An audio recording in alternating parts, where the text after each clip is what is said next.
thanks for both of you joining me for Access Noise. And we're here to talk about your new project, Big Ideas.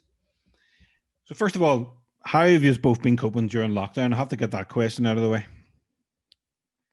I've been okay. It's been like quite a roller coaster of just like, I think, well, one, because like knowing what's actually going on and the rules of certain things, but I mean, the band, the Boxer stuff had kind of like, we finished our last tour maybe about 2 years ago. So when we were planning to kind of take some time away from it, just for everyone to kind of do their own thing. And so we were never meant to tour anyway. So like, I think that some people think that, oh, have you had to cancel a lot of stuff? And that hasn't really been the case. I mean, I've been mainly writing with for other things for other people. So that kind of stuff. And Adam's been doing a similar thing. So for that kind of thing, like I've done a lot of Zoom sessions, which is weird at first, but eventually it kind of makes sense. So so other than that, it just feels like a really long, weird time. And like I think back to like March for the first lockdown. It feels so long ago, and like I almost feel like I look back on that time as like ignorant bliss or like naivety, just at how like weird everything is. But anyway, that's kind of the way the year's gone for me. What about you, Adam? I don't know whether you feel like this, Nate, but I've been thinking that being in a kind of mid-level band without like a certain future, like a certain sustained future, and living like that for years and years is actually like kind of made me pretty well prepared for like the uncertainty that we've had this year. I know a lot of people that were kind of set in their routines and set in their secure jobs that have had their worlds turned upside down. And for us, we're kind of used to that low level uncertainty. I mean, obviously it doesn't compare, but I think it's felt strangely more natural to me than it has probably to other friends that have had like just completely different years to their normal years. You know, typically in the Boxer Rebellion, we had like a touring year and then a writing year. Writing years kind of you'd be at home or we'd meet each other in the studio, but there wasn't a ton of stuff going on. And to me, it's almost felt like a writing year of old. And so in that sense, like it's felt like we've been able to deal with it pretty easily. Yeah, I mean, that's definitely right. I think my wife and I were talking about that the other day. It has definitely prepared us to be a little more level with everything. Coming like you expect the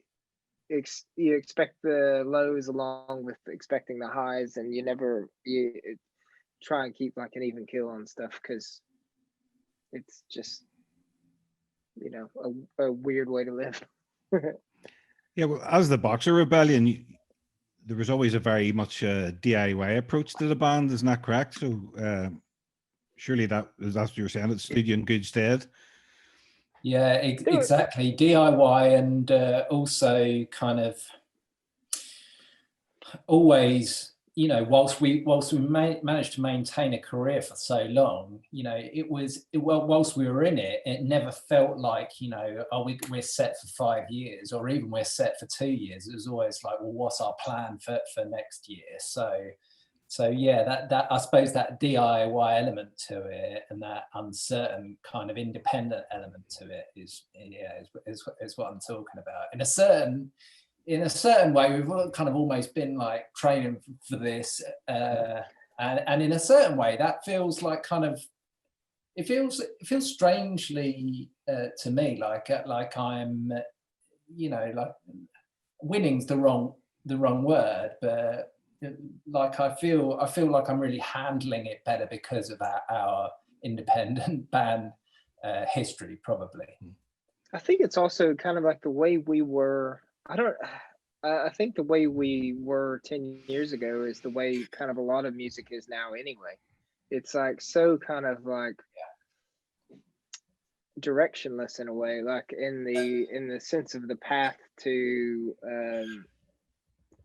I guess making it, because it's like used to, it was a very like obvious road you traveled, and then it started to become more vague. And now to me, even though I'm like in it, and probably even more so within the industry and like different genres and stuff, it's still just as vague to me why things work, why things don't, what is success. Like I would find it very difficult to be just starting out. I think it'd be, I don't know, maybe I wouldn't. Maybe if you have the again like ignorance is bliss, you don't really know what came before, so you just move on with the future. I think it's a harder environment for a band starting out nowadays, For real. more than ever. You know, especially with streaming.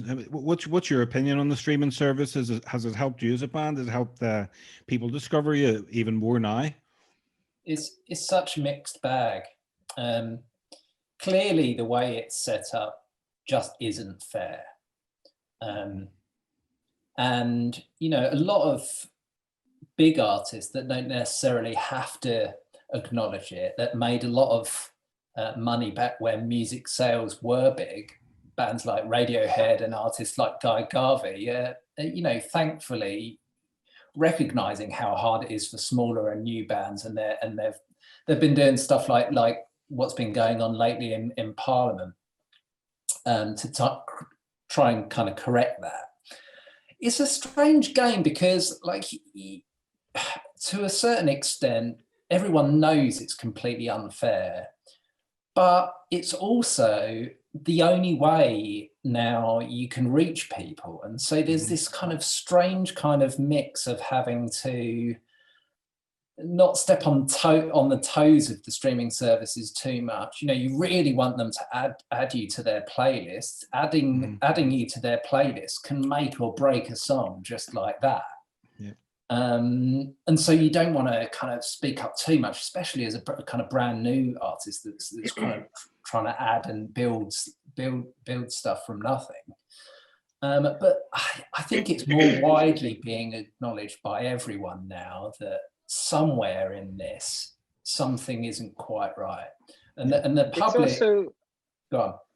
Oh, no, I was going to say, it's also, that's where it's like vague again. It's like, what is success now? It's like, yes, you can get 100,000 streams in the first week of release, or 1 million streams or whatever like that, but that might just be because you're on a playlist. It doesn't necessarily mean people like it or want to or returning to listen to it. It may just be because you're number 3 on the playlist, and so it's kind of hard to like. It's like the last week, you know, all the stuff came out with Spotify and the numbers and how you've done over the year. I posted mine because to some extent, as like a songwriter or as a featured artist on like dance music or stuff like that, I'm more behind the scenes.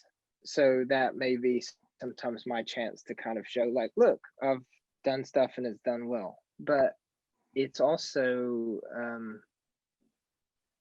hard to know if it means anything.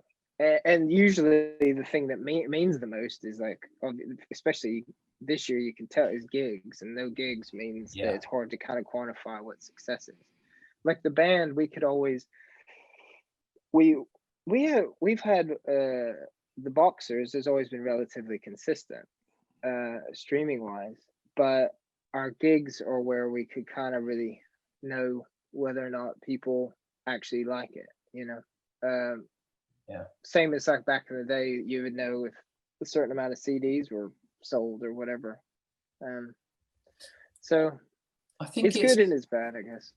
I think it's the good thing about this year. I mean, it's not a good thing really, but hopefully it's changed the conversation so that it moves towards a better thing, is that the idea that, you know, that the deal that streaming services had with labels on the master side was somehow kind of fair for the artist has just been completely exposed. You know, whilst UMG are making record-breaking profits, artists through lack of touring seeing no revenue whatsoever, despite streaming. Well, despite all the streaming numbers being up on Spotify, on Apple Music, on Deezer, on Tidal, on Amazon Music now that's exploded, you know, they're realizing that they're not kind of making anything really, not enough to survive anyway, at a kind of small or mid-level. And so it's not only the streaming services that need to change a little bit, but the major labels certainly have kind of been exposed a little bit for the kind of imbalance that there is. Yeah, hopefully there's some sort of resolution in the near future, definitely, for the artist. You've just started your latest project. You've just put out an EP. It's a multimedia project with Ben Lankester called Big Ideas. Was that their project started before lockdown, or was it something that just happened after the arrest from the Boxer Rebellion's last project? It started like a good few, well, not a good few years ago. When Adam and I really started talking about it was, I think, in 2018, and we knew, like, we had released the last album, Ghost Alive, and we knew we were gonna tour it in the US and play some shows in Mexico, and then that was kind of it for the rest of the year. And we knew that, like, we weren't all, I don't think any of us were like, we have to go straight away and make a record. So Adam and I were kind of going through different avenues of what maybe we could do together. And I remember, like, we were in LA, and right before the tour started, and I played him some demos, and we had already been working on some demos for other things, and then it was like, we should maybe work together on those. And then it kind of started I think we quickly had the songs, but it was like a slow process of getting them finished, just because it was always a project that we didn't have like much of a time limit on. It wasn't like a thing that had to happen exactly now. It was just something that we wanted to do, and we were willing to wait to get it right. And so throughout maybe 2019, we were finishing things and mixing it with our friend Billy Bush, he produced 2 Boxer records,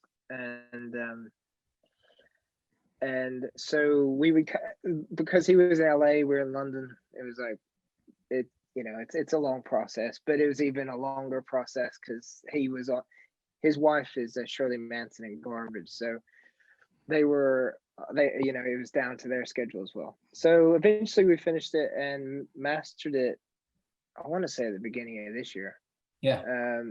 And then it was kind of like, when everything hit, it was like, well, when's a good time to kind of make this work, really? Yeah. And there was really no good time. It was the only reason we ended up putting starting the ball rolling is because we wanted it to, because the American Dream, that song, bears a lot of relevance to what was happening around the election, and so that was our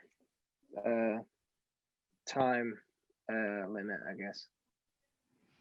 Yeah, and American Dream is a great song, and the short film for the song by Ben Lankester. Did you present the song to Ben first, and then he developed the video, or did you talk with him and sort of tell him what kind of thing you wanted? We've actually been talking to, like, kind of concurrently with what Nate described in terms of me and Nate writing stuff together. We've been talking to Ben for a while about making a project that has essentially like kind of the visuals be like a really fundamental part of it, and the visual side of it be almost like the visual kind of creator of it being a band member. And we talked about that loosely whilst we were hanging out and drinking, I suppose, for like quite a while. And it kind of came about this year that we had this record. And when the pandemic hit, the songs started to bear relevance in different ways, which happens a lot when you've got unreleased songs. You're like, that kind of feels right for this moment. And that's where the conversation kind of took on a bit of a momentum of its own. When we were talking about the American Dream with Ben, I suppose we showed him the American Dream. He'd heard it. He'd had it for a while. You know, we started just to talk about how that could be relevant visually for what's going on now, and how we could kind of present the project as like the three of us being kind of equal members of it. And I read the song was inspired in some way by Bruce Springsteen's song "Born in the USA." Is that right? Yeah, it's. I mean, yeah. Go for it. Well, I was just going to say, there's just like a complete duality with America that's always been there, I suppose. People think of it as being incredibly divided now, but division and those kind of battling ideologies, I think, have been a part of it since its inception almost. And it was certainly the case when Bruce Springsteen wrote that song, you know, and the country was split because of things like the Vietnam War. And it's just a forever interesting topic of conversation. The world, I don't think, tires of looking at it.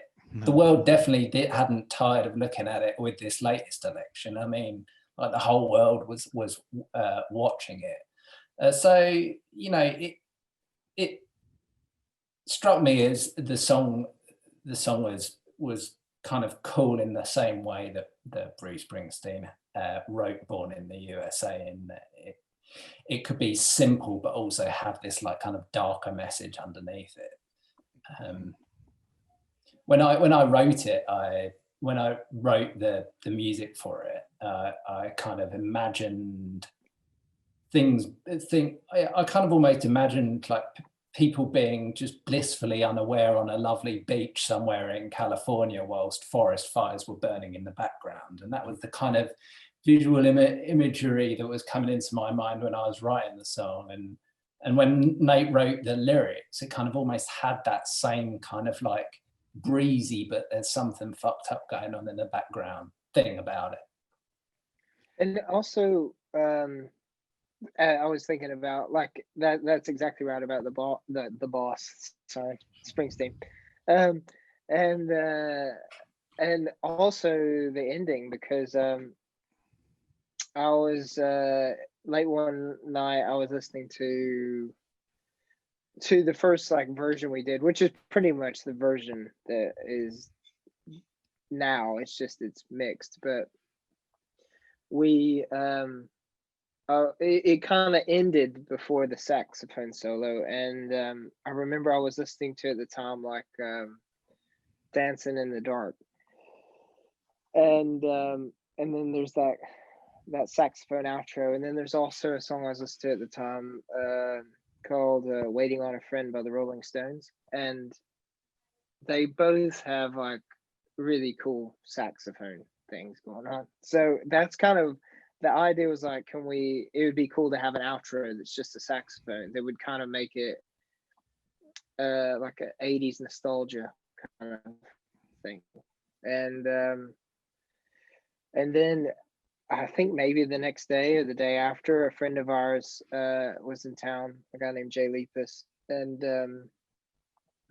he happens to know, I was talking to him, or we were both talking to him about it, and he happens to know Huey Lewis. So he sent it to Huey Lewis, seeing if he could pass it on to Johnny Colla, who is the saxophone player in the news, and yeah, it was as easy as that. It was kind of a strange bit of serendipity, but so it has that kind of very authentic 80s.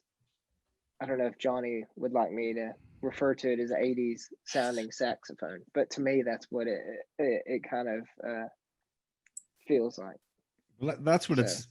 It was a big surprise when I heard the song, and at the outro the saxophone came in, and you know it's you don't get that. I think in this decade the last track I heard with a saxophone was Noel Gallagher's song. But it was great to hear it because it was saxophones were such a staple in a lot of songs, big hits in the 80s, you know, so it was quite refreshing to hear one, you know, now.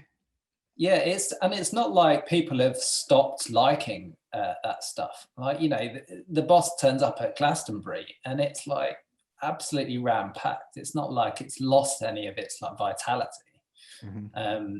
Yeah, I mean, it was great. Yeah, we didn't even say to Johnny once he'd done a take, like, you know, can you change this or that? Instantly, he put it down and it was like Clarence Clemens or just had that sound. We were like, that's amazing. We'll keep that. No, it's great. And the second song on the EP, Highway, what can you tell me about that song? What was the genesis of that? I wrote that. I wrote it like one summer a couple of years ago, and I wrote that off of like the music was one thing, but lyrically it was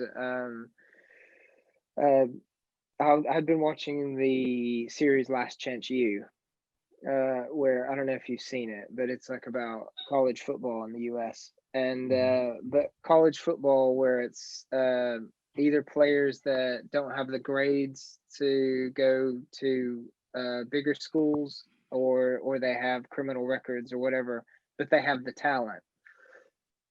But it just hasn't been fully realized or whatever. Luck hasn't exactly gone their way. So anyway, the first like couple of seasons, I think they're in Mississippi, I believe. I could be wrong, but yeah, it was. It's like small town America, and this town in particular kind of looked like it had been ravaged by commercialism elsewhere, you know, and the interstates that came in, and so it was like a dying town, and that was kind of, and there was a guy they were interviewing, and he said, "It is what it is. It was what it was." And so I kind of nicked that as a lyric, and it's just the idea of being a small fish in a big what's the phrase? Big fish in a small pond. Yeah. Yeah, and just kind of realizing that your dreams aren't gonna happen if you just stay where you are. And which is also your story a little bit, Nate. You're from Maryville, Tennessee, which is to an extent, to an extent, definitely. I was talking to my friend who writes for the local paper about it, and whereas like where I think like where I come from, my town, whereas it's like a great place, would be a great place now for me, like having a family, like quieter kind of existence, not London, you know. It's when you're like 17, 18 years old, it's like I really got to get the hell out of here. And I think most people that grow up in small towns know that. They can kind of reflect on it later on in life and think, I'm lucky to have grown up there, but there's only so much opportunity for whatever you want to do. You know, if you want to start up a tech company, it's probably not best to be there either. So yeah, it just depends. And did you move to London to pursue music? Did you think you would have a better opportunity in the UK? Yeah, well, yeah, like then it was like 20 years ago. There was Nashville is still, and it still is very much country music. But now there's much more of an alternative kind of thing going there. But I was just really into like the Britpop kind of stuff, and I've been to England a few times, and I had this romantic view of it and the music scene, and so I came over to study, and then pretty much as soon as that kind of as soon as I got here, I met Todd, who was our original guitarist, and then the band, we were a band for I don't know, quite soon after that. So,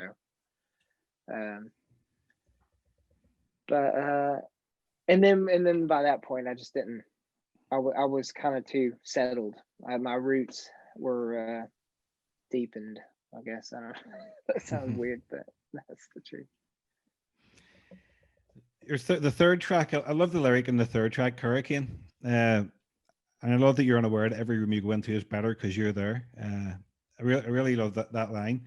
And the three songs, they're very positive, aren't they? Oh, that's good. You know, what can you tell me about that song? You know, because again, that lyric's great. You know, and it is very uplifting. So that song, I remember it kind of the chord structure kind of came to me. It was like New Year's Day or something like that. I was like slightly hungover, and we were coming back from our friends on the tube, and I kind of, I don't know, just to keep my mind occupied, I was trying to think of ideas, and so that was another one that was like Springsteen inspired, I believe. It was like and like Springsteen kind of aha. It has like the same, I want to say BPM, same kind of vibe as Take On Me, and and so but with the riff and the glockenspiel kind of Springsteen thing. So but yeah, I started out with that lyric, every room you go into is better because you're there. And the song kind of, once you have like that central thing, it was all about, well, telling the story of why that is, and that you're better, you're a better person. We're all better people than we'll ever know or we'll ever give ourselves credit for. So yeah, it's interesting, isn't it? Because yeah, I don't think anyone really realizes quite how much they're valued. Maybe some people do, but it's tricky to remember to remind people of that. I mean, of course, you remind your kind of wife of that, and if you have kids, you remind your kids of that. But how often do we remind our friends of that kind of thing? And you know, for some people, you know, they never know really, and perhaps even at they would be surprised at the turnout of their own funeral. You know, how much they were valued, and it's probably a sentiment that needs sharing more than it is maybe. Especially now when a lot of people are spending time isolated at home, away from family. You know, it's definitely a time you need to, you know, so it's quite relevant. And the EP's been well received, and I hear there's another one coming soon. Is that correct? Yeah. So we did two. We intended it for it to be like a full record, and then it was kind of like, well, I don't know. In the band, we've kind of, I wouldn't say we've been burned in the past with it, but it's that whole thing of like, you put out a record, and then like the first and second songs you put out before the record are the ones that get the like the singles, I guess, are the ones that get the ears. And so we just thought, like, if we break it up, So in some respects, it is a record. It's just like a trilogy. But we want to release, So- I still really want to release the whole thing as like all of the songs on a vinyl, essentially an album at the end of it. But yeah, for a long time, I think we were still, and you're probably this way too, Mark. I don't know. You seem like kind of guys like us, but I was so wedded to the album as being the thing. But that's not where listeners are at now. I mean, so in a little way, you know, releasing EPs like this is nice because we give the songs their time in the spotlight, but we're also kind of bending to the attention span that people have now for it. You know, I think by the end of it, we'll have like the nice, you know, product that, you know, at a certain point in our history we would have released as the first thing, but you know, it'll probably be at the end of it now. I think I'm thinking we probably back in way back when or whatever, probably would have released some of our records without even releasing a single first. I mean, I think like maybe not. It just seems kind of like it kind of makes sense now. Whereas like even 5 years ago, it was still, I don't know. Time is moving fast. It's a good idea, definitely putting out as EPs, because you know a lot of music's very disposable now. An album is, you know, hyped up, it's released, and then it's forgot about weeks later. But at least, you know, you got the EP out, and then there's going to be another EP coming out, and then hopefully potentially some sort of physical product, which, you know, I'm sure going by your fan base, they would be happy to have. Yeah. Yeah. Yeah, we got to figure that out. And yeah, I still really want to design like a really nice physical product around it and have something to hold and give something to people to be able to like kind of grab hold of. But yeah, the next EP we're hoping to have out in the spring. We've got to work out what the concept is for the next film, for the next song. But yeah, if you like the American Dream Up, you might like the next song as well. It's kind of got what you liked about the outro, but in like kind of 80s guitar solo for. Okay, good. Yeah. No, I grew up in the 80s, so I love 80s music, you know. Even the cheesy stuff, you know. Fair enough. Oh yeah. Good. Me too. Is there any chance of you'll be performing any live shows next year as Big Ideas, or possibly the Boxer Rebellion? Maybe. I mean, never to say never. No. With the band, I mean, with Adam and I, it all relies on kind of like finding some time and kind of a way of actually pulling it off that is interesting. Yeah, we'd have to put together a band, really. Yeah, and then with the Boxers, I mean, I'm absolutely dying to play a few shows. Like maybe not go on a tour, maybe not like push anything, just to play. I mean, I would say most every musician in the world is dying to do it. So I don't know. There probably won't even be an opening for us to play. I would say I have this idea in my mind that 2021 is already booked. Like so.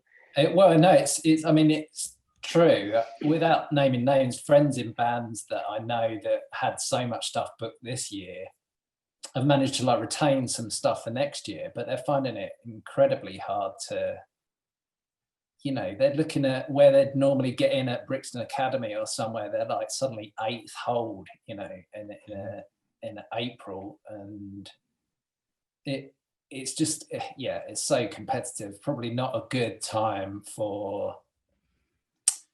Yeah, probably not. It's just not the time. No, there probably won't be the space for us to easily slip in somewhere. But I really want to play these songs that we're releasing live at some point. So hopefully we can get something together by the end of the year, you know. Can you imagine or after the summer next year? You know? Can you imagine all the bands that like young people that started bands at the beginning of this year with like all these hopes and dreams, and then they've already broken up. Like they probably would have released something. It's like such a, you can see it's like the cycle of like a fruit fly or something like that. It's, because you know, if there's competition at the top end to play Brixton Academy, I mean, and the fact that venues are going to be probably half closed because they don't exist anymore, it's going to be it's going to be an absolute bundle. By the time it starts again, it's going to be a massive massive bundle. I mean, the other thing about the UK is that we have like just such prolific turnaround of new artists as well, that, you know, there's already competition before this pandemic for like everything that's going on, venues, festivals. You know, if you just transfer everything that was booked for festivals in 2020 to 2021, you're going to have such an incredible backlog of music and musicians dying to play live. I don't know. It's just a wait and see thing, I guess. It's good. So 2022, maybe the Boxers will play in 2022, and Big Ideas will headline. Maybe we had headline and the Boxers would open. No, I don't know. But what about live streaming? I mean, a lot of bands seem to be going down that route, and it's very successful. Yeah, I've seen some that really work well, and others that don't really do them much justice. I think our management company are doing have a whole new wing they're really taking off, doing it like called Drift. Yeah, that did the Laura Marling one and the Nick Cave one, and I think it can be. I've heard different stories from people I know in the music industry, from where like some performances are like amazing and really good, but the marketing wasn't good, so only like 600 people tuned in, and the production cost like a huge amount.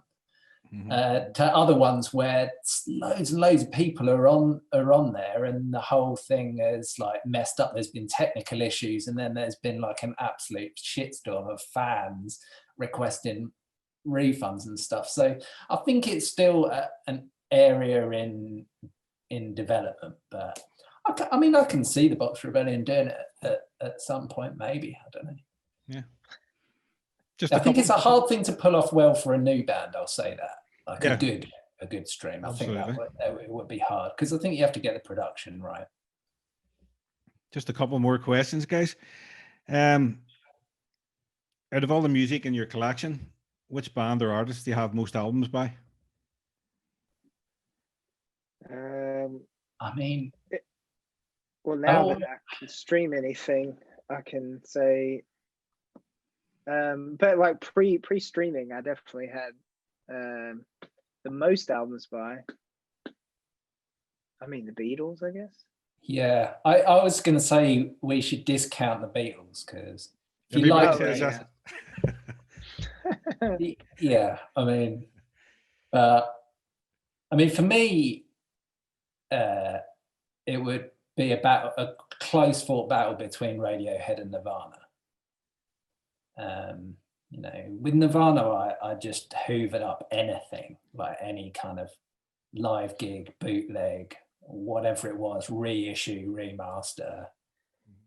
And I guess kind of similar with Radiohead, so it'd be a battle between them. I'd have to go and look and count each one.